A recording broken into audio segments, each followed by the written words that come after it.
Hey you! Yes you!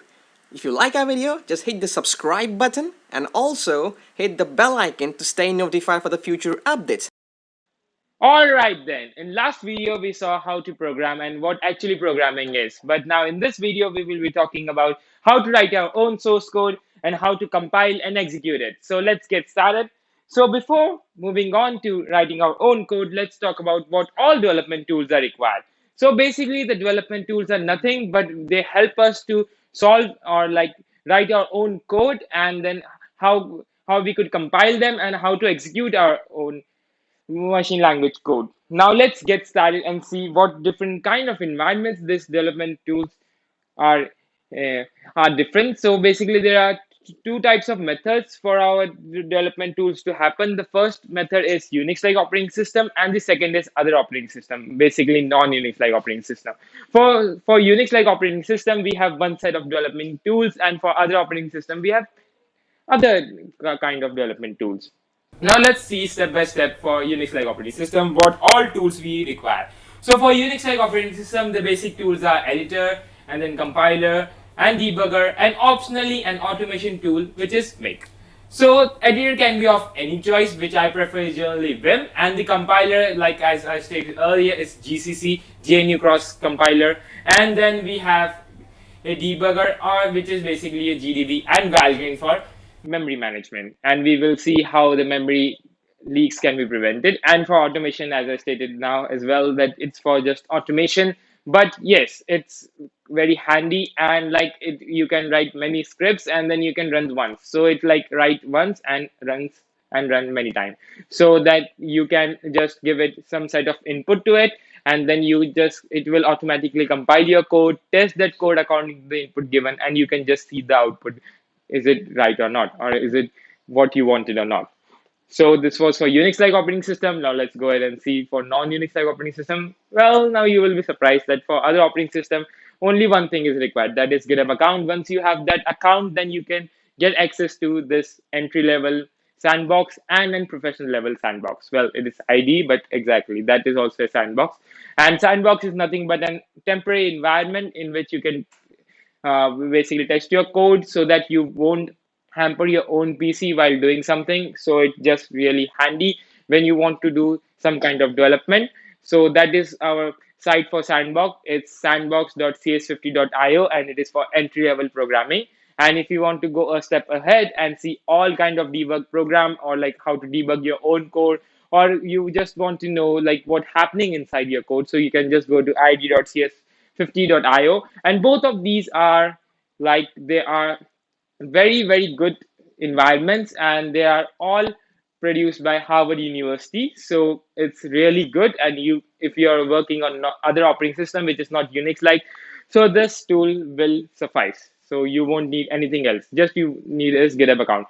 So as you can see, it's a lot easier. So let's start it from over here.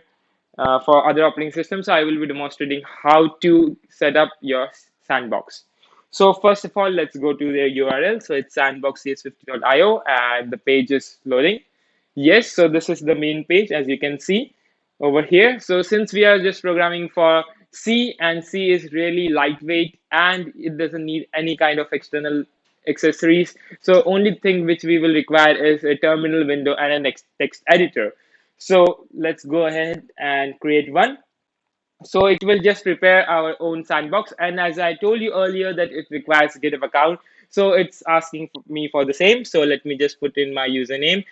And I guess, okay, it is not showing my password, but now you'll know at least the length of it. Okay, it's done. Now it's redirecting, and it will just prepare for the environment. In a few moments, it will be done. Yeah, it's requesting for the sandbox, and it is now configuring the sandbox.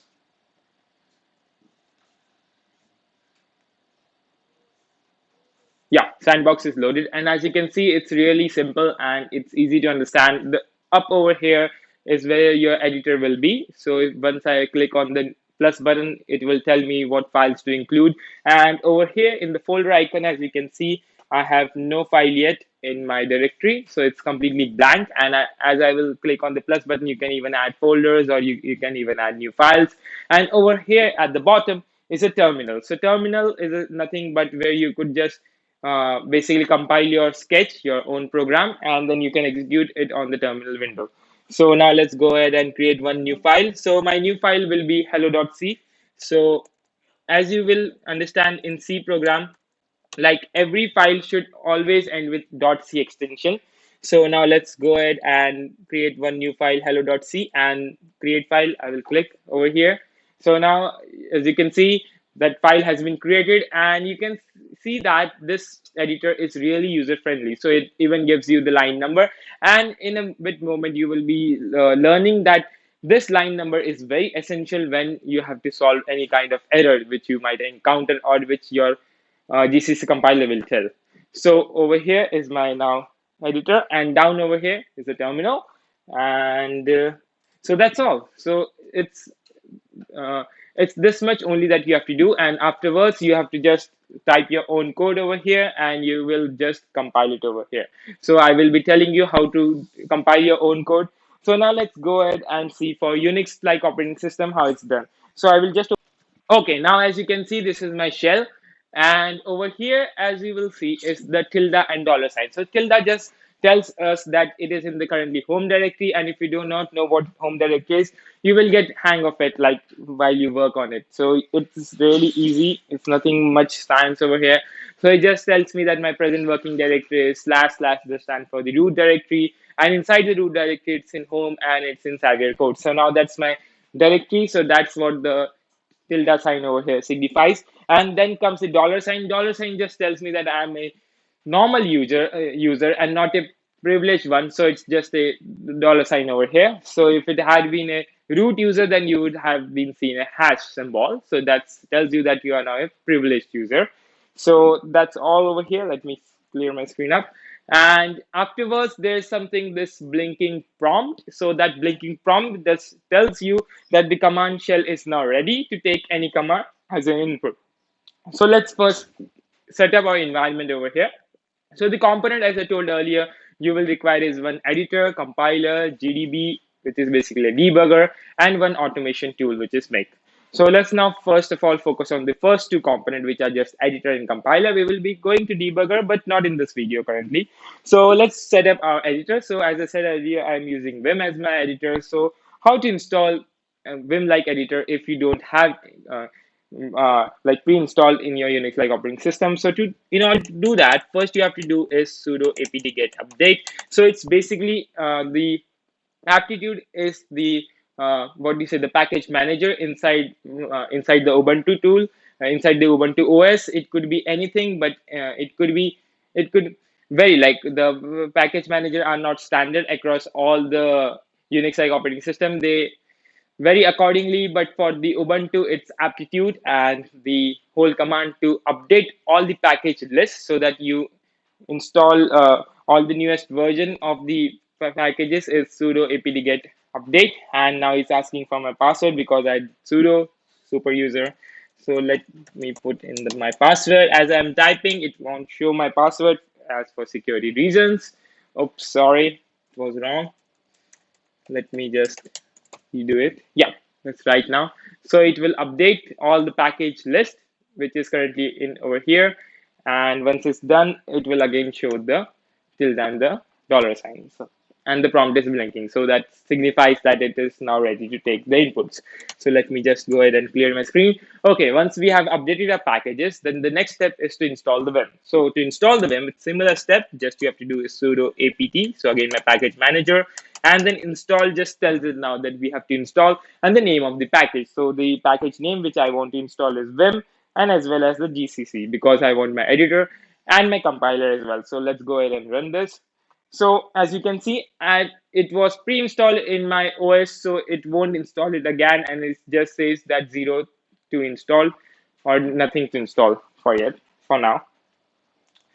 And if I scroll up, it already says that GCC is already the newest version, and this is the version which I'm running, and Vim is already the newest version. So I already installed those package. So if you don't have these packages, you just have to install it via this command. So let's move on and let's see what else we have got in our slide. So yeah, so we have done with this other operating system and Unix-like operating system. Now, so it's now time for our first source code. So let's move ahead and see how to write our first source code in Unix-like operating system. The similar process is as well for other operating system, but for now, for start, let's see how to do it in Unix-like operating system.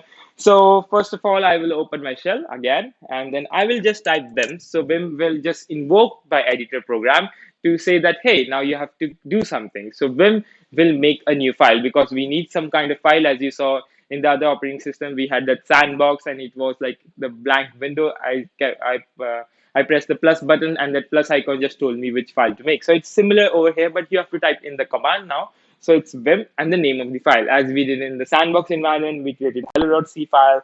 So I will also create one hello.c file. And over here, you can see it's a new file.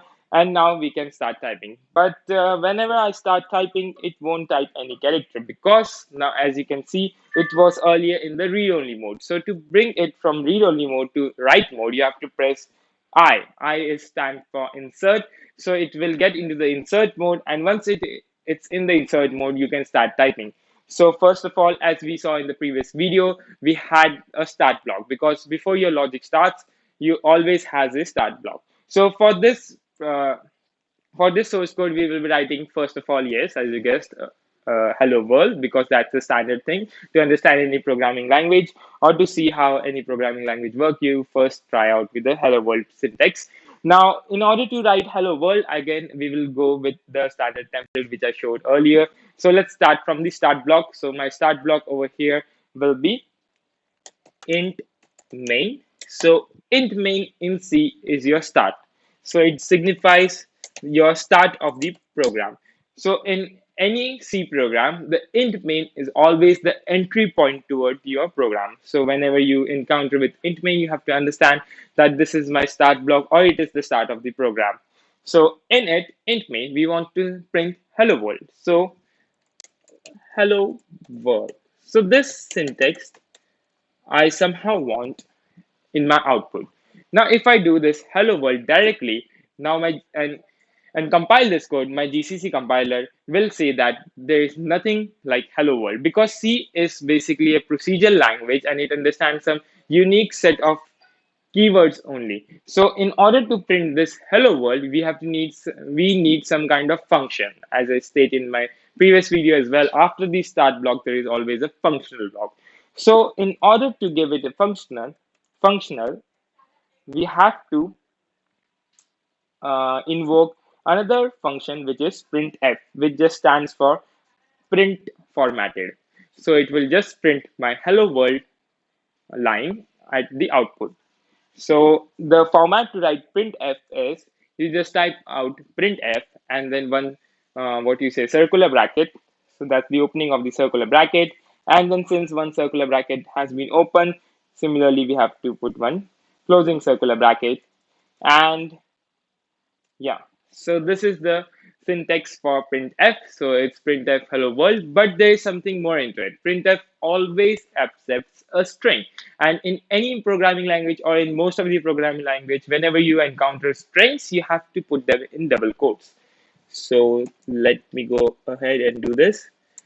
So yes, now it's in double quote and now it has been cleared to the program that whatever we are printing is nothing but a string. And string is nothing but group of characters. As you can see over here, H is my first character, E is the second character, LL and then O, and similarly that WORLD, that they are all group of characters.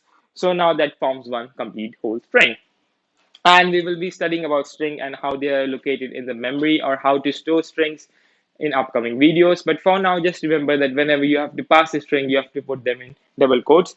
And whenever you are done with that thing, you have given the input to the printf. Now you want to end this whole thing. In order to end this in C, always you have to put a semicolon. So that just tells it that it's my complete line and it's completed now. So now once this functional block is completed, and all that we wanted to do was to print hello world, and it's done. So I will just close it with another curly brace close. So curly brace open and curly brace close, and that's all. So my program is complete of for hello world. And in order to escape from the insert mode, you have to just press escape. Well, no pun intended, but it was. And now it has again come into the read only mode. And from over here, now I can type my command. You can call it read only mode, or you can call even the command mode. So in this mode, it just accepts any command you type in. So in order to save this file, I had just have to do is colon WQ. So colon WQ just is a short notation for write and quit. So it wrote that file into the hard disk and it had quitted. So if I do ls, you can see now my file present over here is hello.c. Well, these other directories are also there since I am in the home directory, and in Ubuntu, most of these folders are always present in your home directory. So nothing to worry about. So that was my hello.c file over here. So now I have to compile this file. So in order to compile my file, I will invoke this time GCC. So it's GCC. So oops, sorry, typo. GCC hello.c. So I type that command and this is the output. But it's saying warning and errors. Okay, so that means something went wrong because in order to compile it, you don't have to get any output from your compiler. If your compiler complains or gives some kind of output, that means something wrong was there inside your code. So it's kind of like unusual. So if you don't get any output from the GCC, what you say, compiler, then your code was perfectly fine. Now let's move on and read what is it complaining for. So in order to understand any error, just always look for the first line of the error. So the first line of the error is the definite place where you will get what went wrong, because in the next line it will tell you what might have gone wrong, and just kind of what do you say, the probability is there, like this might have happened, this might have happened, but the first line always tells you the source of the error, and the next upcoming lines are always the possible solution that you could do in order to mitigate that error. Now, as you can see over here in my first line, it says warning implicit declaration of function printf.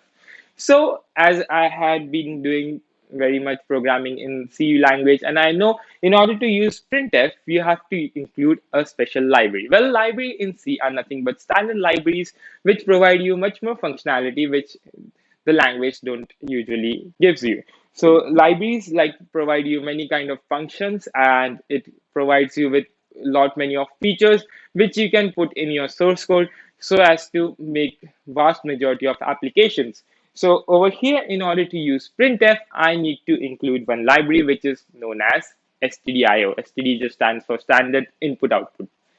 So let me do that. So I will open again Vim, and it's my code again over here. So going from command mode to insert mode, and then I will insert the library. So in order to include the library, it's hash include std io.h. So that's how you include the library. Once you have included the library, then the printf error will be resolved.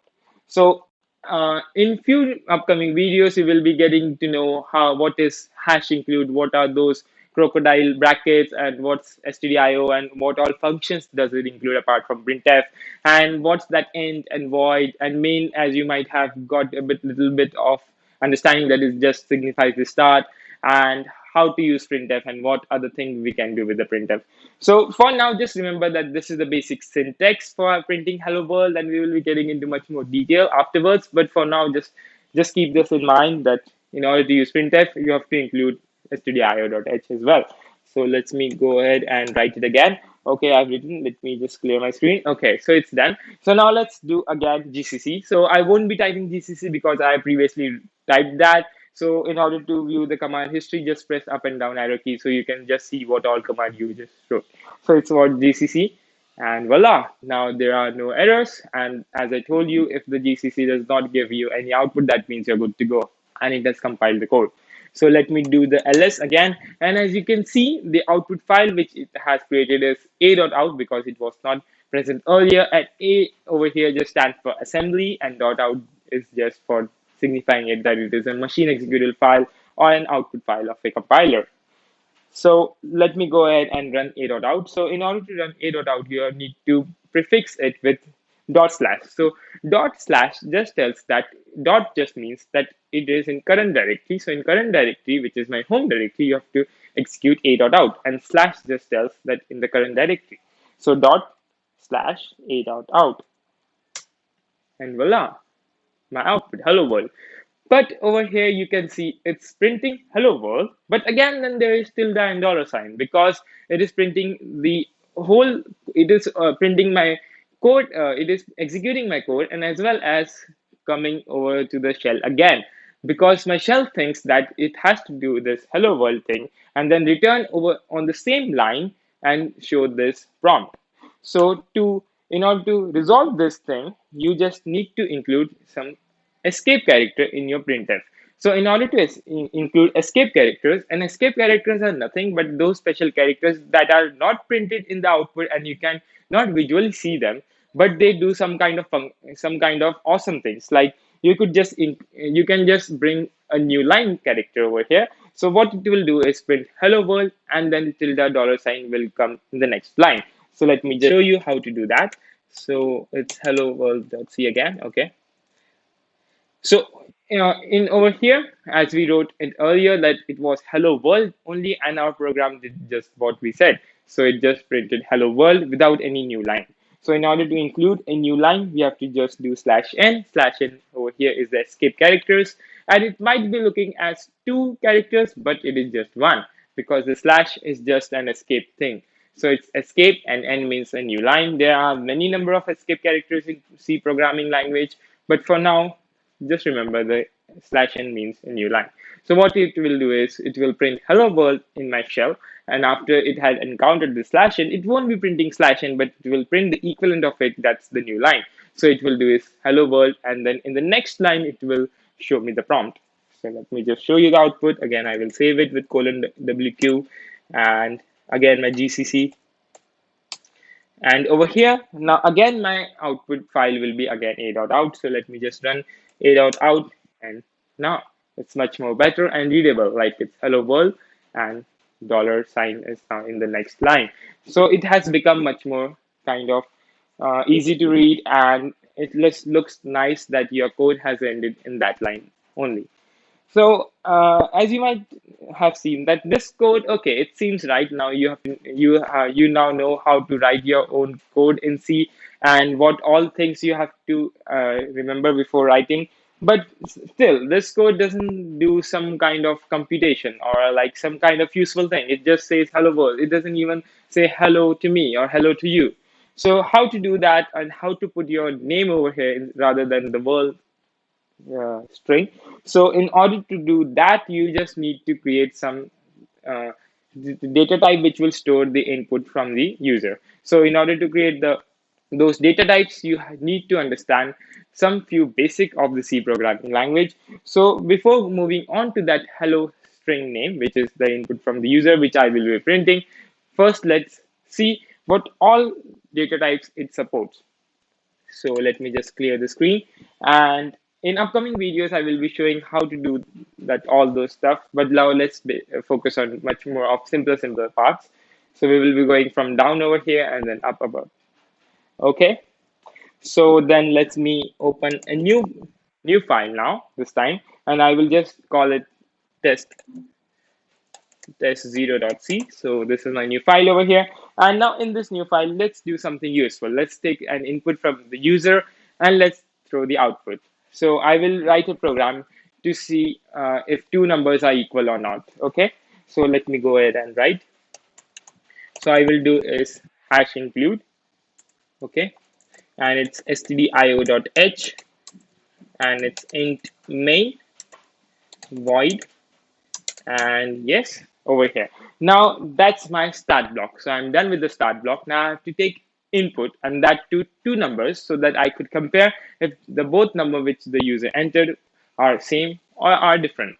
So let me go ahead and take two numbers. Now in order to take those two numbers, you need some kind of variables to store in that numbers, and those variables, since we are dealing with numbers, those variables might be integers, because integers are nothing but which can store negative and positive values, and they have those capacity to store all those kind of values inside them.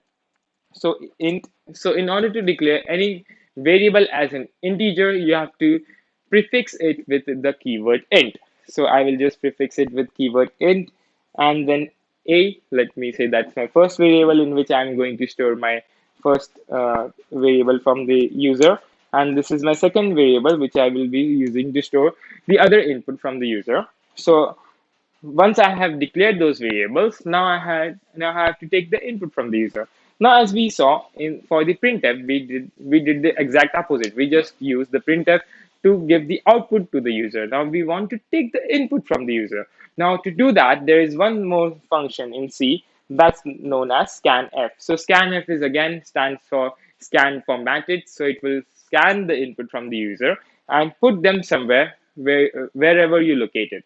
Now, as we saw earlier, so scanf is similar to printf in terms of syntax. It just follows the same rule for syntax. So it's scanf, then open circular brace, and then again double quote, and whatever thing you want to input from the user.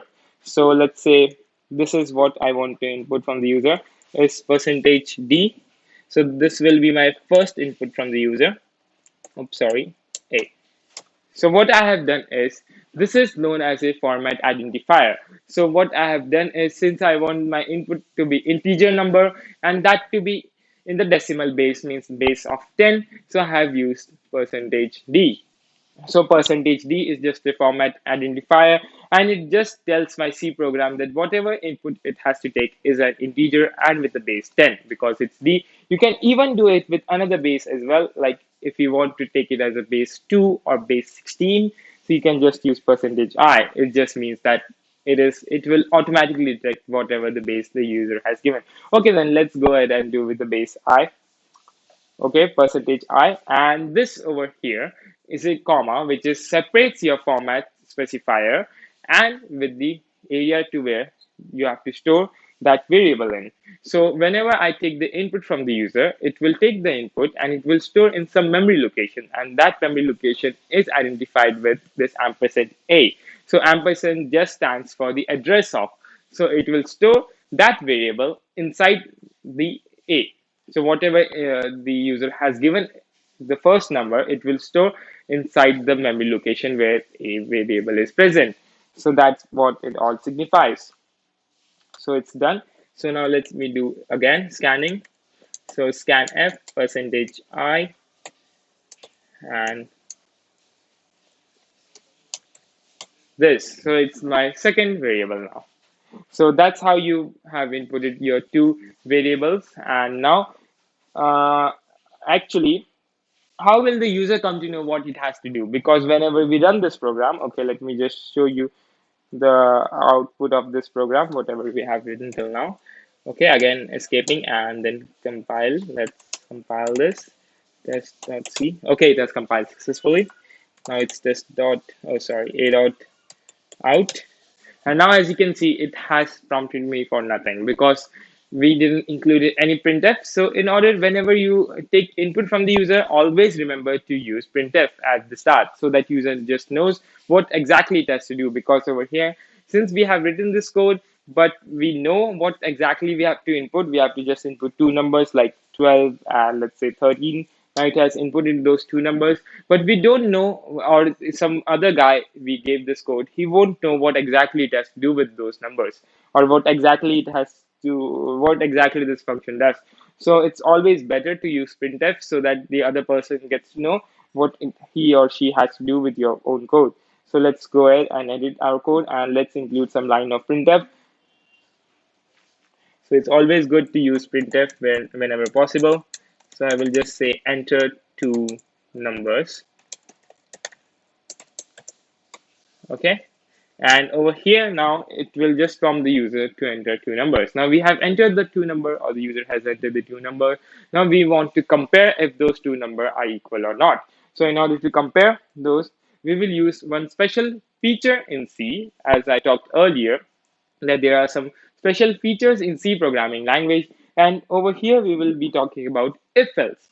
So if else is just a conditional, what you say, conditional operator. So what it does is checks if some condition is true, and if is it true, then it will execute one set of instruction, and if it is false or else, it will execute some other set of instruction. So what exactly is the syntax of C? If you have done programming and if you have knowledge about programming, you might have been knowing that if will use something like if, and then it will be some kind of boolean expression, and then it will accept some kind of instruction over here. So let me just type in question mark. So there is some kind of instruction, and else if that thing boolean expression is false, then it will do some other kind of instruction. So let me do just again question mark question mark.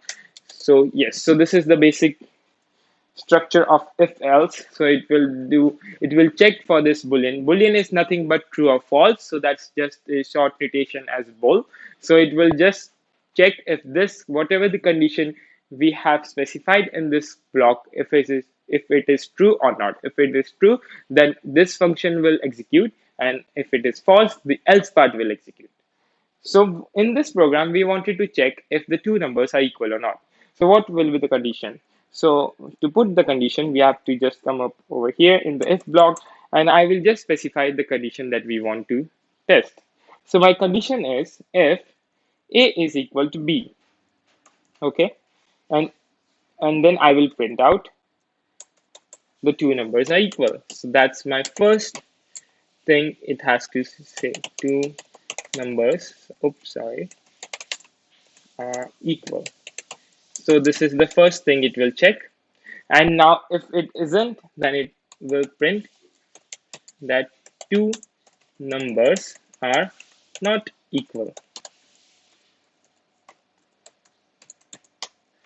So yeah, so it will check if my A and B are equal. And if they are, it will just print two numbers are equal. And if they aren't, it will just print two numbers are not equal. But as if you have some programming knowledge or you know programming, and don't take any tension, you will be learning much more of programming in depth.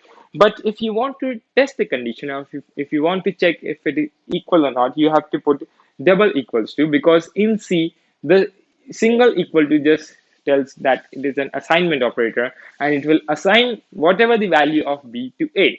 So it won't be checking if both are equal or not. It will be just assigning whatever the value B had to A. But if you put two equals sign, that just means equality operator. It will check if both of those variables are equal or not. And if they are equal, it will print two numbers are equal, else it will print two numbers are not equal. So let me go ahead and compile this code. So I will just do gcc test.0.c, and yes, again, no error. And output, now see, it's much more better. It just says enter two numbers. So I will go ahead and enter 12 and press enter and 13. And it says two numbers are not equal since I didn't inputted same numbers. And we can solve all these things by using /n. Now you might have guessed to if I use /n, it will just come in a new line. So I won't be demonstrating that again, but it just can be done very easily by using a /n character. Okay, then so that was our first hands-on to the C programming language, and we just saw how to write our own C program, and it was very easy actually, because the C program already has those powerful toolkit with it, so that it is very user friendly, and you don't have to worry about any machine specific things inside it. It's just user friendly thing, and you don't have to worry what all capability your computer has. It will figure out automatically. The compiler will figure out automatically when to start executing a particular code, or when or where the variable should be stored inside the memory, or what all things it has to do. It will take care of itself. But the only thing you just have to worry about is the logic which you have developed, because in C your logic is the most important thing. If your logic is correct, then your output is have to be correct. And believe me that C is the most influential and powerful language that ever this world has got, because in C you can do so much of things that you cannot even imagine, because everything in this world is mostly based on C language. So now let's move on and see how our source code compiled and what all things happen. So over here, as you will see, again, the black box, remember from the last video, is over here. So what we do is we give the input of our source code, which was nothing but in the previous example was hello world, to this black box. And after giving this input to our black box, what it will do is produce a machine understandable code, which is nothing but ones and zeros. And once we have those machine understandable or machine executable code, so we can compile, we can run those code without any issues. But what thing goes on in between that our user-friendly code or the human-readable code is converted into machine executable code. So this intermediate step is known as compilation, or it is done by a compiler. So compiler takes in your source code and converts them into machine executable code. So now let's see what all things we can do via this C programming language. Now I will go ahead and show you one more example code in which we will be printing the value of pi. So now, as we dealt with integer numbers, now we will be dealing with decimal numbers, since the value of pi is in decimal, like 3.14 something something. So now let's go ahead and create a new file known as pi.c. So this pi.c is over here. Again, in order to do something, we always include stdio.h and then int main and void and curly brace start. So this is my start block again of my code pi.c. So I will just store in by default the value of pi in a float variable. So I will just show you in a moment what the syntax is. So this syntax just tells that whatever thing this variable is going to store is a point value, in the sense that it is going to have some decimal point in it, and it's not an integer, it's not a proper number, or it is not a rational number, and it is going to have some kind of point in it. So in order to store those kind of decimal values in your variable, you just have to specify that whatever my variable data type is, it is going to be float. So float will store the all those 3.14 kind of type of values, because then you will have those what you say the decimal values as well in the variable. So that's how you declare how to initialize your variable so that it stores all the decimal values as well. Now I'm going to print the value of this pi. So in order to do that, in printf as well, like we saw in the scanf, you can have format specifiers. So format specifier float is percentage f, and it just says that whatever value I'm going to print is going to be of floating nature. So it is not I, it's not D, it's F. F just stands here for float. And I will just print this. And again for new line, because we don't want to mix it with the shell prompt, and then whatever variable I want to print out. So it's comma separate, and then this, and then I will end my code. And let's compile this code. So it's gcc pi.c. And let's output our code, a.out. And as you can see, it's now 3.00. So what have I done wrong? So what I have done wrong is, because the value of pi is not 3.00, it's 3.14 and something something.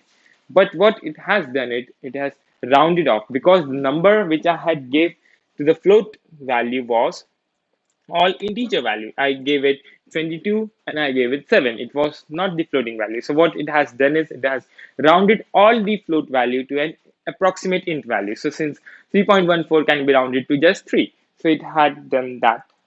So in order to stop it from doing that, we can just make one of those number as a float. So I will just make 22 to 22.0, or we could just, for sake of this discussion, make both the numbers floating.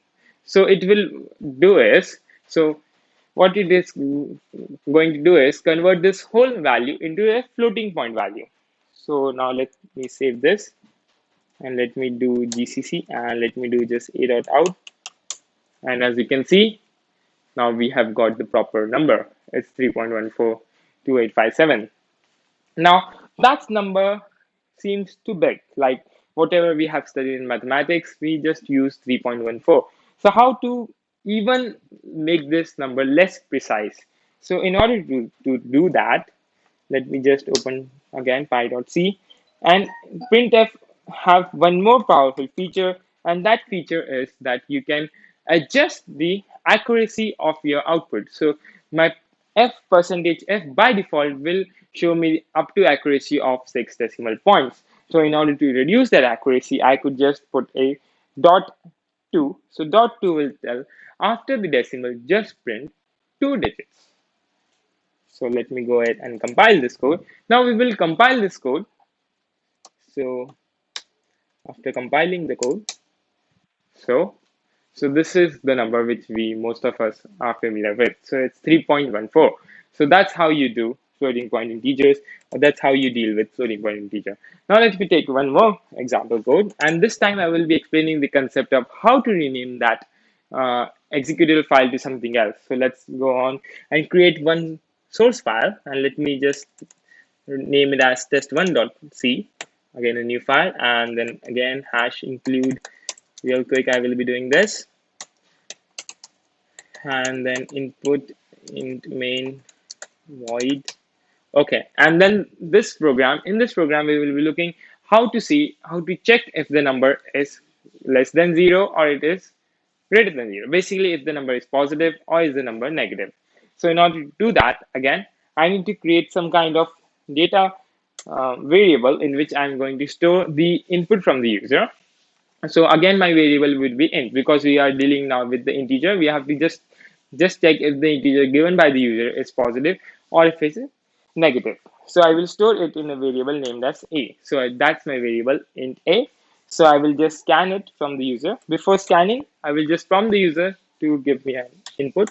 So I will just tell him that input a number, and again the slash n, so that we don't get output in the same line. So afterwards that, then I will just scan the number whatever the user has given to us. So it's percentage %d, and then the address where we want to store it.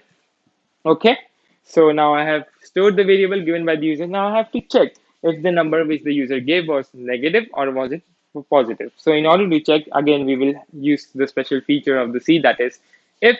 For now there are many more special features in C, but this is the the conditional part in which we could just check if it is true or false.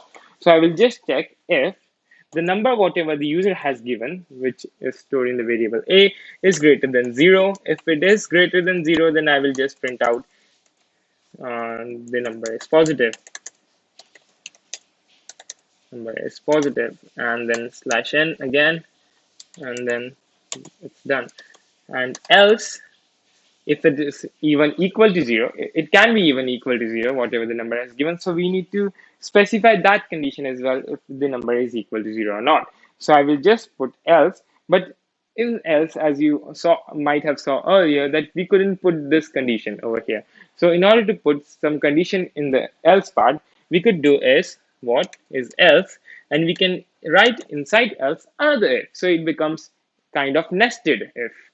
So it's if a greater than 0, it will print the number is positive. If not, like it can be a is equal to 0, or a can even be negative. So I have to test for two conditions. So it will be else, and then again an if, and it will just check if a is equal to 0. Now you might have been knowing this value, just checks if it is equality sign. So it just checks if the number are equal or not, and I will just print out that the number is 0, and again the slash n, so that we don't have that prompt again, and I can just do else. And now if the number is not even equal to 0, then it has to be less than 0. So it's else, and then I'm going to print out the number is less, or let's say negative. Okay, and then I will, oops, sorry. Yeah, and I will close this. So whenever you open any kind of brace in C, you have to just remember that you have to close the same the corresponding brace, so that you won't get any kind of error. So if I've opened the open curly brace over here, I have to close that open curly brace, the same curly brace over here, and same goes for this over here as well. If I have opened over here, so I've written my whole code over here, what I have to do, and I've then closed this curly brace over here. So now let's go on and then put on one more curly brace. So it's open curly brace over here, and then again a closing curly brace down there. And that's all. So let me just save. And then now I will show you how to rename my executable file. So last time we were seeing about a.out, and again I'd been compiling pi.c, test0.out, or hello.c, and all were getting output file as same as that was a.out. Now, what if the user wants his or her output file to be named as similar to what was the file name? So in order to do this, you have to just type in the command gcc, and then you have to invoke it with a special flag which is known as an output flag. So this flag, what it does is it renames that a.out file to something else which the user has specified. So in this case, I want to rename my file as same as my file name. So I will just specify it that it has to rename it as test.1, and the file which I want to compile to get in order to get that output is test1.c. And if I press enter, yes, voila, everything goes good. And now over here, as you can see, that whatever my output file is now test1. So now it's not a.out, and then now it's test.1. So we can just run this test.1 file, and it is prompting me to input a number. So I will just input 1 over here, and it will say that number is positive. And now let's rename the command, and let's now input some number as 0. So it just says me the number is 0. And now let's input some negative number, and the number is negative. So we have tested all that condition. The number is positive, the number is 0, the number is negative. So that's how you work with C programming language, and that's how you make use of the conditional operators and some special features inside your C. Now, as we go ahead in C programming language, we will be learning more about more kind of data types in C, which are arrays and then strings. And then we will be talking about how to prevent memory leaks and what all functions or what all functions are present in stdio.h, apart from scanf and printf, which we have seen uh, right now. Thank you for watching, and stay safe and stay healthy. Thank you.